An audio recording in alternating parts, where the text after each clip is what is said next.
Global Affairs Canada says 59 Canadians, permanent residents and family members have escaped the Gaza Strip, as Israel says its forces are now operating in the heart of Gaza City. Eric Viano joins us live in studio with more on this. Eric. Hi, Taz. The federal government says those Canadians are spending the night in safety in Cairo after being allowed out of Gaza into Egypt through the Rafah border. But there are still 600 Canadians in Gaza currently. Concerned family members here in Canada are calling on the government to do more, saying their loved ones are faced with the threat of death and that the situation on the ground is getting more and more bleak. Aunts, uncles sitting on the porch, just sipping tea, just like everybody else.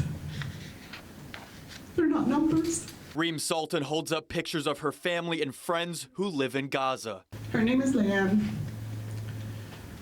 Her father is a nurse that refuses to leave the hospital. I heard that because of contaminated water,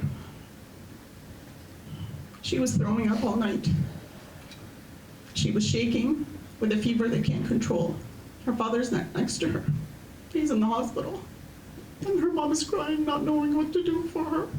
A group of concerned Canadians with families in Gaza gathered at the Palestine House in Mississauga today to share their fears for their loved ones. The emotional toll it has people watching their loved ones being killed is unexplainable, and our hearts are heavy. Every day on the phone, we are not sleeping. If I collapse right now, it's because I only get at the most 4 hours of sleep every night. Because nighttime is when we can speak to him, and he's there. Many fearing the worst, some already coming true. Their individual homes had been damaged by Israeli airstrikes, and the horror of the screams around them caused them to flee and seek refuge in the east in my great-grandpa's house, where my mother was born.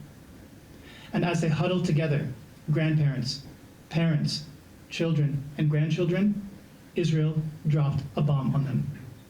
46 members of my extended family were killed. The group says the federal government is not doing enough to help their families leave. The Rafah border is the only way out for foreign nationals desperate to leave Gaza. It's located in the south.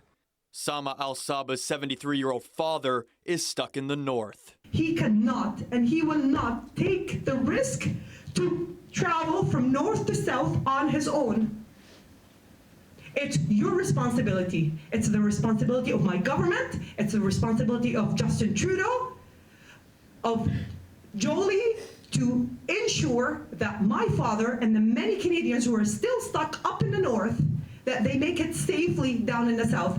And they're calling on the Prime Minister to call for an immediate ceasefire. Our families are losing hope, and they're just waiting to die. And our Prime Minister is not calling for a ceasefire.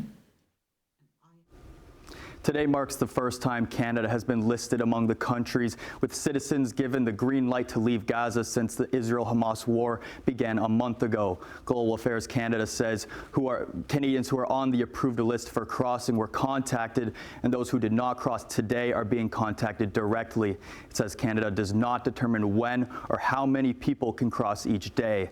Since the war began, nearly 1,400 people have been killed in Israel, while the Hamas-run Gaza Health Ministry reports more than 10,000 Palestinians have been killed. Back to you.